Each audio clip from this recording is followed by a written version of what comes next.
There are some very dark times ahead, my friends. Some very dark times indeed. Well, hello everybody. I hope everyone's doing well. It's Tuesday, March 19th, about 3:10 in the afternoon, and I just wanted to welcome everyone to spring. At least here in northeastern North America, spring begins tonight at about 11:09 p.m. I think it is. And I had another little thing I want to talk about here too, so just a segue to that right now.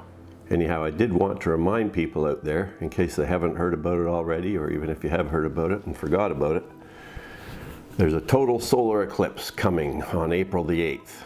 And for those of you who are lucky enough to be in the path to see it, just want to remind everyone to try and get out and see it. Now in this area, in the Kingston area, we're lucky to be right under the path of the total solar eclipse. So as long as we have a clear sunny day, we should be able to experience all the nuances and spectacle that this event brings with it. And if you haven't experienced a total solar eclipse before in your life, I'd certainly encourage you to try to see it. This map shows the path of the solar eclipse in northeastern North America. And as you can see, Kingston lies right under the path basically. The nearby cities of Toronto and Ottawa actually lie outside of the path. You'll still experience a partial eclipse in those areas, but you won't get the full coverage of the disk by the moon's shadow in between the sun and the earth. So if you do get a chance to go to areas that are under the direct path, that would certainly be worth it. Again, especially if you have a sunny, clear day. In this area, the event lasts approximately from 2 to 4:30, the whole event. Now I'll put a table in here just to define that a little more accurately. Now the portion of the eclipse where the moon's shadow completely covers the face of the sun only lasts for about 3 minutes.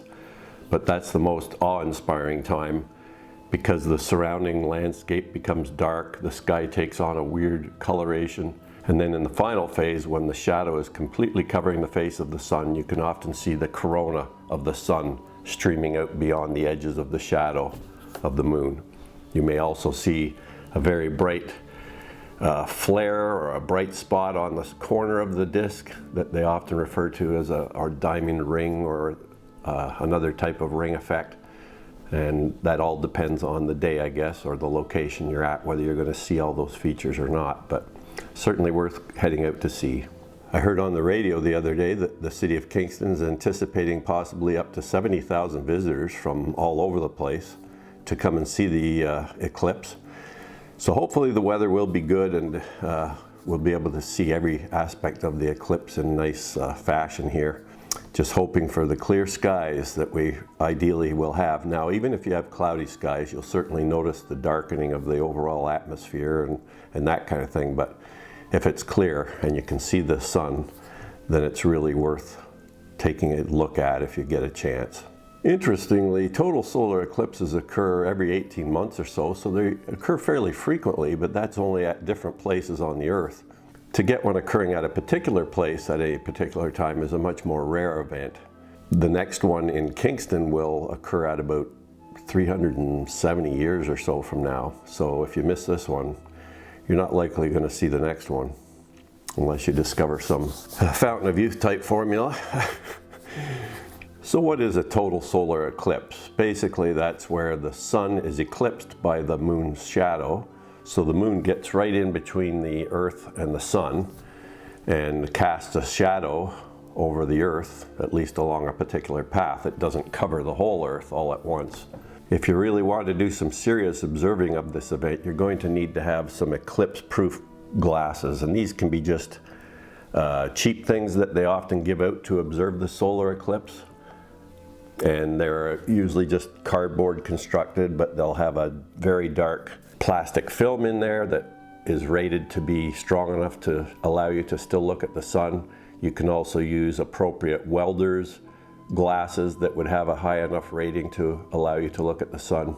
In any event, you should get confirmation that the glasses that you're getting from whatever provider you get them from are actually designed for that. Here in the Kingston area, I believe there's a few libraries that are giving some of these solar observation glasses out ahead of the event, probably a week or so ahead of the event. So you can check around in your local area though for that.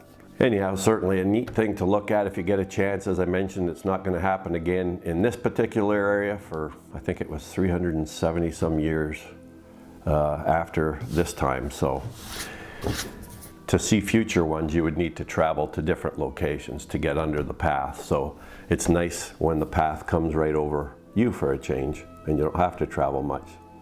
Anyhow, hope you get out. Hopefully the weather will be good and we can all get a really good observation of this rather magical event.